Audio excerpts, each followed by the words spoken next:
1993 में, जहां हम लीजा नाम की एक लड़की को बस में देखते हैं जो एक टाउन में जा रही थी क्योंकि वहां उसे किसी ने पेंटिंग को रिस्टोर करने के लिए बुलाया था, यानी कि खराब पेंटिंग को ठीक करके पहले जैसा बना देना।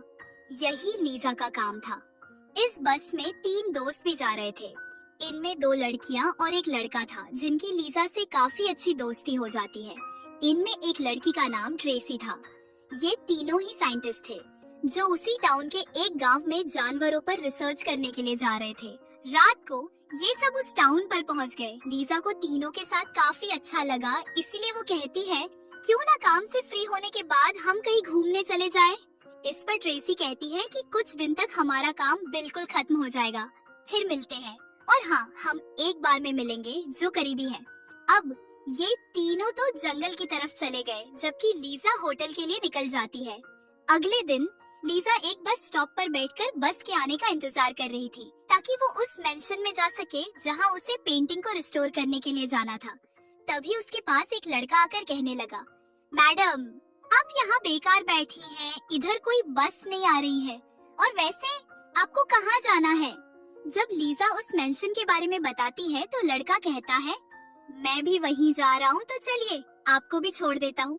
तब लीजा उसके साथ चली जाती है। रास्ते में उस लड़के ने पूछा, आप वैसे यहाँ क्या करने आई हैं? लीजा उसे बताती है, एक पेंटिंग को रिस्टोर करने।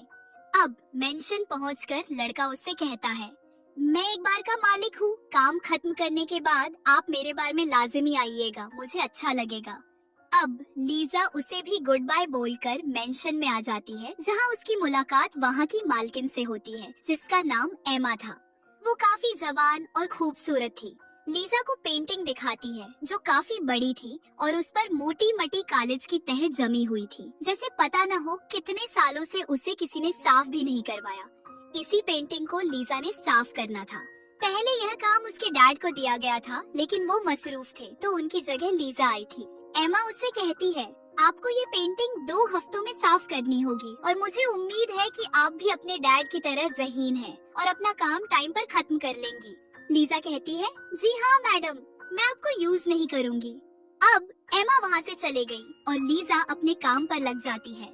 पेंटिंग का इतना बुरा हाल था कि लीजा 4 घंटों में सिर्फ छोटा सा ही सारी स्टोर कर पाती है। काम के दौरान उसे किसी के गुनगुनाने की आवाज आती है। लीजा जब चेक करने गई तो छत पर एक लड़की खड़ी थी और गाना वही गुनगुना रही थी। लीजा जब उससे बात करने गई तो वो उसे देखकर भाग जाती है, ऐसे जैसे पता न हो उसने क्या देख लिया हो। लीजा सोचती है, यह कौन है और मुझे इस तरह देखकर क्यों भाग गई। उधर जंगल में हम ट्रेसी के दोस्त को देखते हैं जो एक पेड़ पर साउंड डिवाइस लगाता है ताकि वह जानवरों की आवाजों को सुन सके।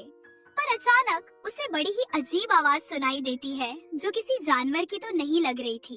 वो घबरा जाता है और जब चेक करने जाता है तो कोई उस पर हमला करके उसे पकड़ लेता है।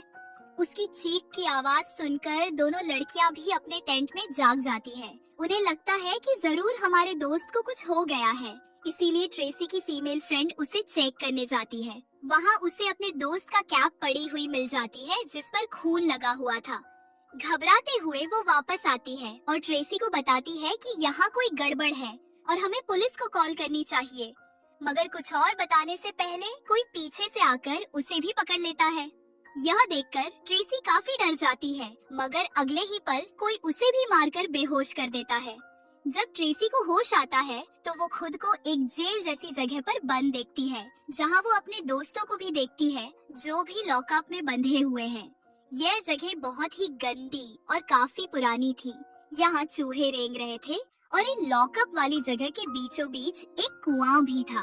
वहाँ पर पहले से ही एक आदमी को कैद करके रखा हुआ था जिसकी हालत बहुत खराब थी। ट्रेसी की दोस्त उससे बात करने की कोशिश करती है लेकिन वो कुछ बोल नहीं पाता और बस खांसी रहता है, जिस वजह से ये तीनों काफी घबराने लगते हैं कि ना जाने हम कहाँ फंस गए। लीजा अपने काम पर लगी हुई थी जहाँ तभी एमा काम देखने आती है कि कितना हो गया। उसे लीजा का काम काफी पसंद आया, वो उसकी तारीफ भी करती है। अब लीजा उससे पूछती है, वो लड़का कौन था जो गुनगुना रहा था? मैं उससे बात करने गई लेकिन मुझे देखते ही वो भाग गया। एमा कहती है, वो मेरी ही बेटी है, बस क्या करूं, ऐसे ही है। वो नए लोगों से घुलने मिलने में उसे टाइम लगता है। फिर वो लीजा को खाने पर आने का कहकर वहाँ से चली जाती है। जब ये लोग खाना खा रहे थे तो लीजा एमा की बेटी से पूछती है, तुम कौन सी क्लास में पढ़ती हो? लेकिन यहाँ भी वो कोई जवाब नहीं देती, उल्टा गुस्सा होकर वहाँ से चली जाती है। लीजा को काफी हैरत होती है और एमा से कहती है, क्या मैंने कोई गलत सवाल पूछ लिया? एमा कहती है, नहीं नहीं, तुमने कुछ गलत नहीं पूछा। असल में मेरी बेटी को पर्सनालिटी डिसऑर्डर है। वो हालांकि 13 साल की है लेकिन खुद को बड़ा समझती है। बाकी बच्चों से उसकी नहीं बनती, इसीलिए मैंने उसे स्कूल भेजना बंद कर दिया है। स्कूल का नाम सुनकर वो गुस्सा हो जाती है और चली जाती है। दूसरी तरफ जहाँ वो लोग कैद थे वहाँ एक काफी लंबा चौड़ा सेहतमंद आदमी आता है जो ताकतवर लगने के साथ साथ पागल भी लग रहा था, जैसे उसका दिमाग ठीक न हो। वो हालांकि बूचर था जो लोग गोश्त का काम करते हैं, लेकिन वो अजीब सी आवाजें निकाल रहा था और बिल्कुल किसी ज़ॉम्बी की तरह चल रहा था। ट्रेसी का दोस्त उससे पूछता है, भाई तुम कौन हो और हमें यहाँ क्यों कैद किया हुआ है? लेकिन बूचर कोई जवाब नहीं देता। वो कुएं के पास आता है, रस्सी से बंधा हुआ एक बर्तन, और कुएं में अंदर से कुछ निकालता है, लेकिन हम फिलहाल नहीं देख पाते कि बर्तन में क्या है। ट्रेसी के दोस्त को उस पर गुस्सा आता है। वो बूचर पर चिल्लाने लगता है, काफी बुरा भला सुनाकर उसे गालियां देने लगता है। बूचर को बहुत गुस्सा आता है और वो उसके सेल की तरफ बढ़ने लगता है। लॉकर खोलकर ट्रेसी के दोस्त को मारने के लिए अंदर जाता है। हालांकि वो भी बूचर से लड़ने की कोशिश करता है, लेकिन वो इतना ताकतवर था कि उसे खूब पीटकर अधमरा कर देता है। जब उसका दिल नहीं भरता तो बड़ा सा बूचर नाइफ उठाता है, जिससे वो ट्रेसी के दोस्त के पेट को चीर के रख देता है और उसे ऐसे उठाकर कुएं में फेंक देता है, जहाँ कुएं में किसी चीज ने उस पर हमला कर दिया। हम बस उसकी चीख की आवाज ही सुन पाते हैं, जो सुनकर ट्रेसी और उसकी दूसरी दोस्त भी कांप जाती है। मेंशन में पेंटिंग को साफ करते हुए लीजा को एक भयानक मंस्टर का चेहरा दिखाई देता है। वो जब उसे कट्टर से साफ करने लगती है तो उसके हाथ में चोट लग जाती है। पट्टी वगैरह बांधकर लीजा एक बार फिर काम पर लग जाती है। अब अचानक लाइट्स ऑफ हो जाती है। लीजा को तभी अपने डैड नजर आते हैं, जो उसे कहते हैं, मैंने तुम पर भरोसा करके अच्छा नहीं किया, यहाँ से काम छोड़ के फौरन भाग जाओ। इतना कहकर उन्होंने एक कट्टर से अपना गला काट लिया। यह देख लीजा काफी डर जाती है, पर अगले ही पल उसके डैड वहाँ से गायब हो चुके होते हैं, यानी कि ये बस उसका बुरा ख्याल था। लॉकअप वाली जगह पर पहला कैदी उनसे कहता है, मुझे बाहर जाने का रास्ता मालूम है, अगर मैं बाहर चला गया तो मदद ला सकता हूँ, मगर जो छोटा रास्ता है मैं उसे खोल नहीं पा रहा। तब ट्रेसी की दोस्त उसकी तरफ अपना पेपर कटर फेंक देती है, क्योंकि वो थोड़ा दूर था, लेकिन जैसे तैसे वो उसे ले लेता है। लड़कियां इससे खुश हो जाती हैं, क्योंकि इस आदमी के रूप में उन्हें उम्मीद नजर आ रही थी कि हम यहाँ से बचकर निकल जाएंगे। वो आदमी फिर उस रास्ते को खोलने की कोशिश करने लगता है। उधर लीजा जब सो रही थी तो अचानक उसके पीछे से एक बिना बालों वाली औरत आ जाती है। वो लीजा का गला पकड़ लेती है। उसने कपड़े भी नहीं पहने हुए थे। लीजा खुद को छुड़वाने की कोशिश करती है, लेकिन औरत बहुत ताकतवर थी। वो लीजा पर हमला करती रहती है, पर अगले ही पल लीजा की आंख खुल जाती है। उसे पता चलता है कि यह भी मेरा बुरा सपना ही था। पर जब उसने सामने देखा तो पेंटिंग में वह उसे बिना बालों वाली औरत को देखती है। लीजा जब उसे देख रही होती है तो उसके कानों में किसी लड़की की दर्द भरी आवाजें सुनाई देने लगती है। तभी यहाँ पर एमा की बेटी आती है। वो बताती है कि बिना बालों वाली औरत एक विच है, एक चुड़ैल जो सालों से इस मेंशन में रह रही है। साथ ही ये पेंटिंग भी कर्ड है, इनके शाप भी है। अगर तुम इसे पूरा रिस्टोर कर दोगी तो तुम भी शापित हो जाओगी, तो अपना काम यही छोड़ के वापस चली जाओ। इतना बोलकर वो वहाँ से चली जाती है, लेकिन लीजा को कुछ समझ नहीं आता कि वो क्या कहकर चली गई है। वो फिर बार के मालिक से मिलने जाती है और उसे अपना सारा मसला बताती है कि पेंटिंग बहुत ही ड्राउन और अजीब है। जब से मैं यहाँ आई हूँ मुझे अजीब ड्राउन सपने और ख्याल आते हैं जो बिल्कुल सच लगते हैं। इस पर वो कहता है, ऐसा कुछ नहीं है जैसा तुम सोच रही हो। ये सब तुम्हारे साथ काम के टेंशन लेने से हो रहा है। तुम्हारे पास पेंटिंग रिस्टोर करने का टाइम कम है, जानता हूँ, लेकिन मुझे उम्मीद है कि तुम वो कर दोगी और तुम्हारे डैड भी तुम पर बहुत नाज करेंगे। कहते हुए वो लीजा की हौसला अफजाई करता है ताकि वो अपना काम अच्छे से कर सके और टाइम पर पूरा कर दे। उधर बुचर फिर से आता है। एक बार फिर रस्सी से बंधा बर्तन वो कुएं में उतारता है। वहाँ जो कोई भी रह रहा था वो अपना हाथ काटकर बर्तन में अपना खून डालता है। बुचर फिर बर्तन बाहर निकालकर वहीं रख देता है और अब वो उस कैदी आदमी को कुएं में फेंकने के लिए जाने लगता है। ट्रेसी की दोस्त सोचती है, अगर ये मर गया तो हम बाहर कैसे निकल पाएंगे। इसीलिए वो बूचर को गालियां निकालकर उसका ध्यान अपनी तरफ करती है। इसीलिए बूचर अब आदमी को छोड़कर ट्रेसी की दोस्त के पास आकर उसका गला पकड़ लेता है। फिर वो उसका लॉकअप खोलकर घसीटकर उसे बाहर लाता है। बूचर नाइफ से उसका एक हाथ काटकर अलग कर देता है। वो अभी भी नहीं रुकता और टॉर्चर करने के लिए उसे और तकलीफ देने लगता है। हम देखते हैं कि उसके पास अलग अलग किस्म के बहुत सारे हथियार हैं, जिनमें से वो सबसे खतरनाक नकील हथियार को चुनता है, जिसकी मदद से वो उसके पेट से मांस और खाल निकालने लगता है, जिससे वो दर्द में तड़पने लगता है। न सिर्फ यह, बल्कि वो तो उसके चेहरे की खाल भी निकालने लगता है, जिसके साथ उसकी एक आंख भी निकलकर बाहर आ जाती है। फिर वो उसे उठाकर कुएं में फेंक देता है और कुएं में जो भी चीज रहती थी या हम पहली बार उसे देख पाते हैं, ये दरअसल एक भयानक क्रिएचर था जो दिखने में भी काफी डरावना लग रहा था और इसकी शक्ल पेंटिंग वाले क्रिएचर से मिलती जुलती थी।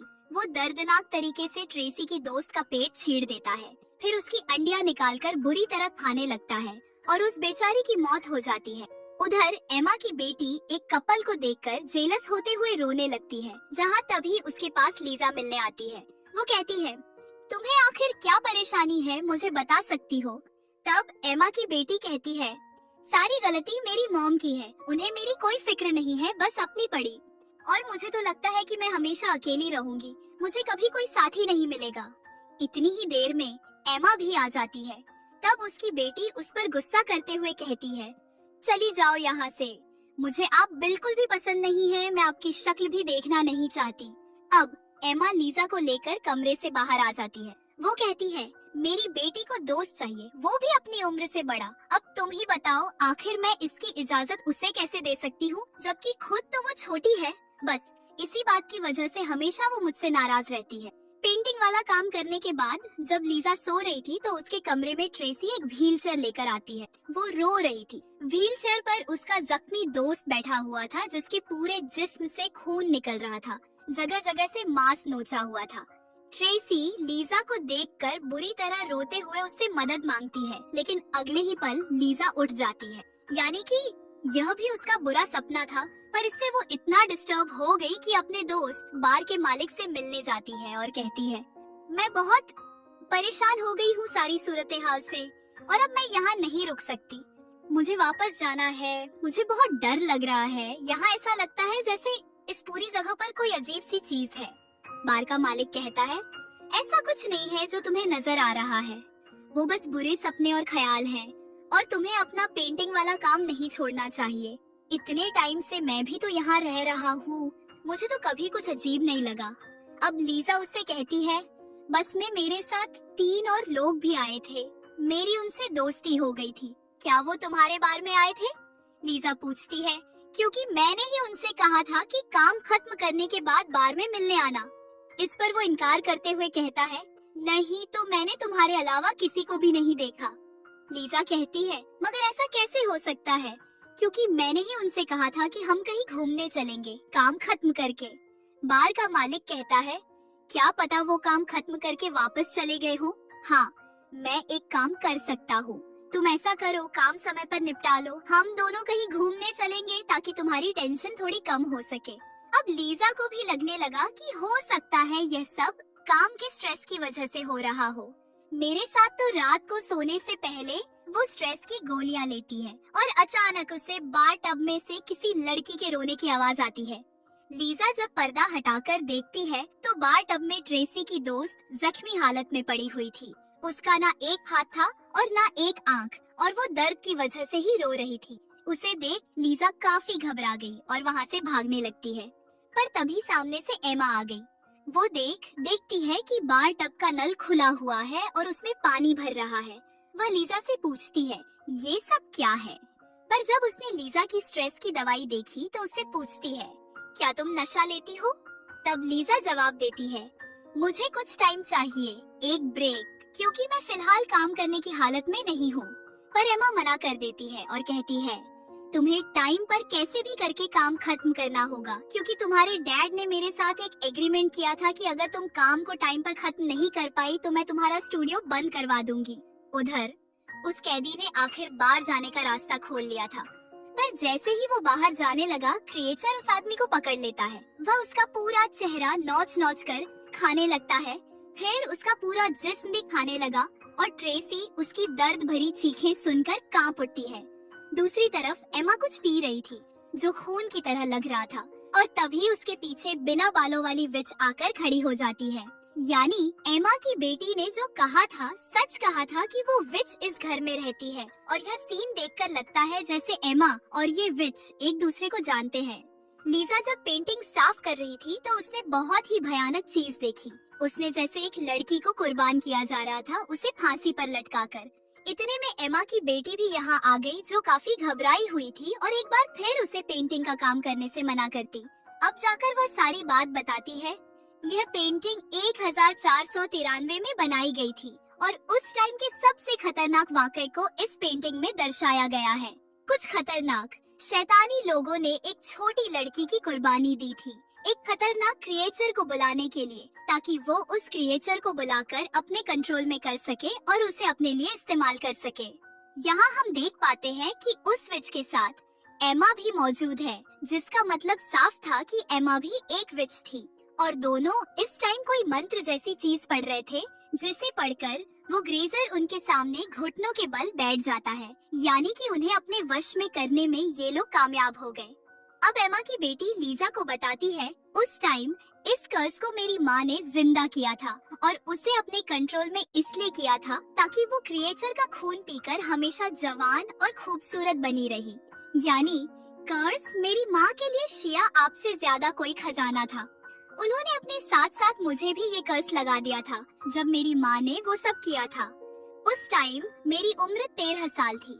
कर्स की वजह से मेरी उम्र 13 साल पर ही रुक गई।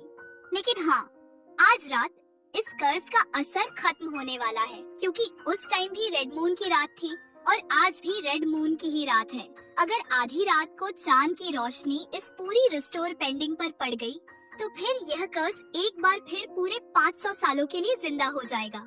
इसीलिए फिर एमा की बेटी कहती है, पेंटिंग का काम यही खत्म कर दो।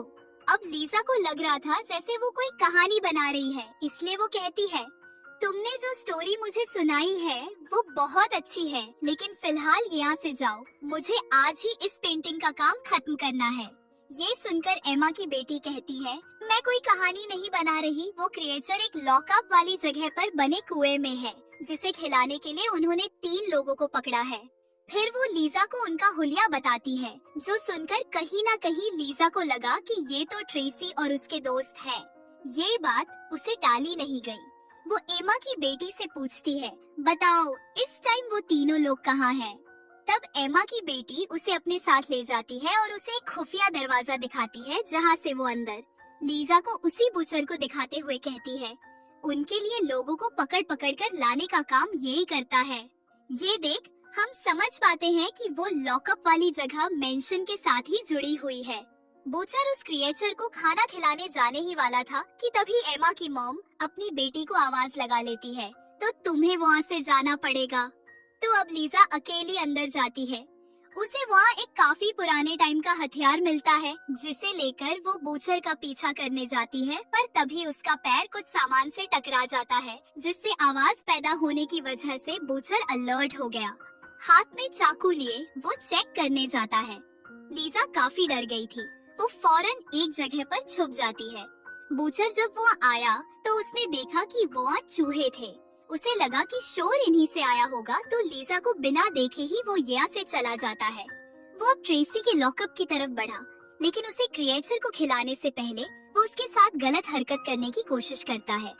ट्रेसी उसके घुटने पर जोर से टांग मारती है और उठकर वहाँ से भागने लगती है, मगर उस बेचारी को ठोकर लग जाती है। वो गिर जाती है और एक बार फिर पकड़ी जाती है। अब बूचर उसे टॉर्चर करने के लिए अपना बूचर नाइफ उठाता है और उसी आग में अच्छे से गर्म करके वो ट्रेसी के चेहरे पर लगाता है। वो बेचारे दर्द में तड़पने लगते हैं, क्योंकि उसका पूरा गाल जल गया था। बूचर फिर उसे उठाकर कुएं में फेंकने लगता है, लेकिन तभी लीजा आकर उस पर हमला कर देती है। ट्रेसी उसके हाथ से छूट जाती है, मगर वो कोट के किनारों को पकड़ लेती है।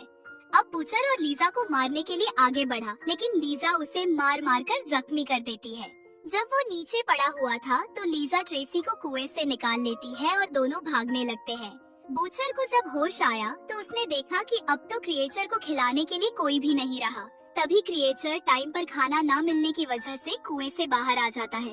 वो बूचर को काटने लगता है और उसे नोच नोच कर खाने लगता है। लीजा और ट्रेसी जब मेंशन से भागने लगती हैं, तो सामने से क्रॉस बो लिए बार का मालिक आ जाता है। दोनों उसी मदद की मांग करते हैं, लेकिन वो उल्टा क्रॉसबो से उन पर ही हमला कर देता है। उसका तीर ट्रेसी के मुंह में जा लगाता है, जिससे वो ही खत्म हो जाती है। फिर वो क्रॉसबो दिखाते हुए लीजा को वापस मेंशन के अंदर ले जाता है, जहां कर से जुड़े सारे लोग लीजा का इंतजार कर रहे हैं और जबरदस्ती उसी पेंटिंग को साफ करने का कहते हैं। लीजा जब अपना काम कर रही थी तो उसे पेंटिंग में एमा के साथ साथ बार का मालिक भी दिख जाता है, जिससे वो समझ गई कि ये भी कर्ज का हिस्सा है, क्योंकि वो बार बार लीजा को पेंटिंग का काम खत्म करने के लिए उसकी हौसला अफजाई कर रहा था। अब लीजा को वो स्पेल्स, वो मंत्र भी दिखने लगे, जिन्हें पढ़कर ही इन लोगों ने क्रिएचर को अपने कंट्रोल में कर पकड़ लिया था। तभी एमा की बेटी ये आकर लीजा को पेंटिंग से हटा देती है।